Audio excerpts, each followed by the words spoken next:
নমস্কার আমার প্রিয় পরিবার, কেমন আছো সবাই? আশা করছি সবাই ভালো আছো, সুস্থ আছো। দেখো, আজকে আমি তোমাদের সামনে একটা রেসিপি নিয়ে এসেছি, গাজর দিয়ে মসুর ডালের রেসিপি। খুবই সুস্বাদু এবং স্বাস্থ্যকর একটা ডালের রেসিপি নিয়ে এসেছি, গাজর দিয়ে মসুর ডাল, এবং খুব সহজ এবং চটজলদি বানিয়ে নিতে পারবো এই ডালটি। তো সেই ডালটি আজকে তোমার সঙ্গে শেয়ার করব যে আমি কিভাবে রান্নাটা করলাম।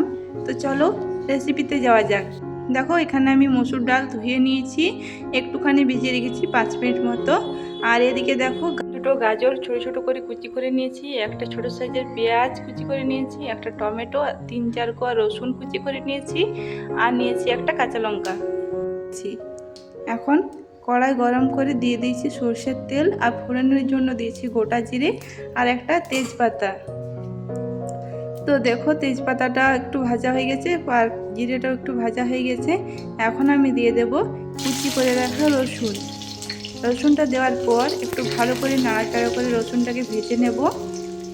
রসুনটা একটু ভাজা হয়ে গেলে তারপর আমি দেব কুচিয়ে রাখা পেঁয়াজ।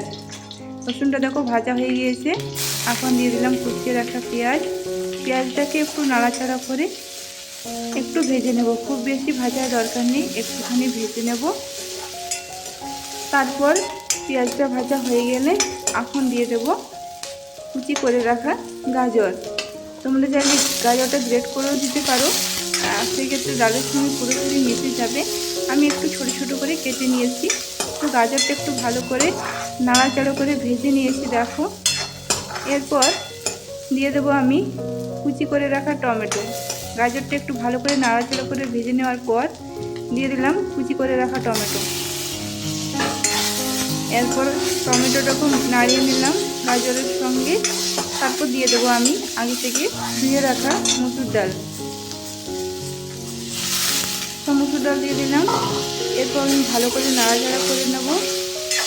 আর এখন গ্যাসের আঁচটাকে একটু লোতে রাখতে হবে। লোতে রেখে আমি লবণ আর হলুদ দিয়ে দিলাম পরিমাণ মতো।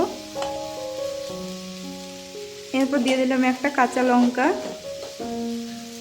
এরপর লবণ হলুদ ভালো করে ডালের সঙ্গে মিশিয়ে নেব। ভালো করে নাড়াচাড়া করে মিশিয়ে নিচ্ছি, তলায় লেগে যাচ্ছে, সেই কারণে আমি অল্প একটু জল দিয়ে দিলাম। এটাকে একটু ভালো করে নাড়াচাড়া করে মিশিয়ে নেব। লবণ হলুদ ভালো করে একটুখানি নাড়াচাড়া করে নেওয়ার পর তারপর আমি দিয়ে দেব এখানে সেদ্ধ হওয়ার জন্য পরিমাণ মতো জল।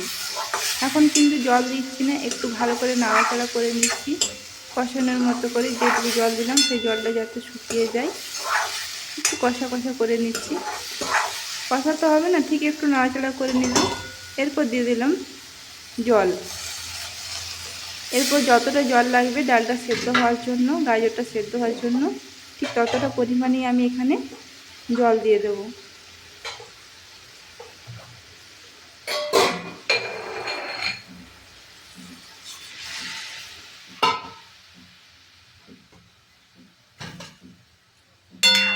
এরপর ভালো করে নাড়াচাড়া করে মিশিয়ে নিয়ে এটাকে আমি সেদ্ধ হতে দেব। এটা সেদ্ধ হওয়া পর্যন্ত অপেক্ষা করতে হবে। তোমরা চাইলে কুকারে সেদ্ধ করে নিতে পারো, আমি কিন্তু কড়াইয়ের মধ্যে এটাকে সেদ্ধ করে নেব। তখন অপেক্ষায় সেদ্ধ হওয়ার। ডালটা ফুটে গিয়ে সেদ্ধ হয়ে এসেছে। এখন আমি চেক করে নেব গাজর ডাল সেদ্ধ হয়েছে কিনা। পুরোপুরি সেদ্ধ হয়ে গিয়েছে।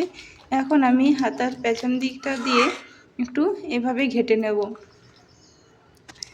একটু ঘেটে নেব, একদম পুরো ঘেটে নেব না, একটু দানা দানা থাকবে ডালটাও, আর গাজরগুলো থাকবে দানা দানায়, মানে গোটা গোটায় থাকবে, আর ডালটাও দানা দানা থাকবে। পুরোপুরি ঘেটে নেব না, একদম যদি ঘেটে নিই তাহলে কিন্তু খেতে ভালো লাগবে না। তো দেখো, এই যে হাতার পেছন দিকটা দিয়ে এইভাবে ঘেটে নিয়েছি। এখন আমি দিয়ে দেবো অল্প একটু পরিমাণে জল। এই ডাল রান্নাটা কিন্তু ভাত, রুটি, পরোটা, লুচি সব কিছুর সঙ্গে কিন্তু খাওয়া যায়। তাই এটি যদি তোমরা রুটি পরোটা দিয়ে খেতে চাও তাহলে একটু এইভাবেই দেখো, জল দেওয়ার দরকার নেই। আর যদি ভাতের সঙ্গে খাও তাহলে এইভাবে একটু পাতলা করে নেবে। আমি এটা ভাতের সঙ্গে পরিবেশন করব, তাই একটু জল দিয়ে পাতলা করে নিয়েছি। এখন অল্প পরিমাণে দিলাম উপর থেকে গরম মশলার গুঁড়ো। এরপর ভালো করে মিশিয়ে নিয়ে একটুখানি ফুটিয়ে দেব, তাহলেই তৈরি হয়ে গেল আমার গাজর দিয়ে মুসুর ডাল। তো একটুখানি ফুটিয়ে নিয়েছি, যেহেতু জল দিয়েছি সেই জন্য একটু ফুটিয়ে নিলাম। আমার রান্না পুরোপুরি কমপ্লিট। এই দেখো কি সুন্দর একটা কালার এসছে। তো বন্ধুরা, আজকের রেসিপিটি তোমাদের কাছে কেমন লেগেছে অবশ্যই কমেন্টে জানাতে ভুলো না। যদি ভালো লেগে থাকে একটা লাইক করে দিও, আর চ্যানেলে যদি নতুন বন্ধু হয়ে থাকো চ্যানেলটি সাবস্ক্রাইব করে দিয়ে আমার পাশে থাকার অনুরোধ রইল। পাশে থাকা বেল আইকনটি অবশ্যই প্রেস করে দিও, যাতে নতুন ভিডিও ছাড়ার সঙ্গে সঙ্গে খুব সহজে তোমাদের কাছে নোটিফিকেশন পৌঁছে যায়। এইভাবে তোমরা অবশ্যই ট্রাই করো, খুবই সুস্বাদু হয় খেতে।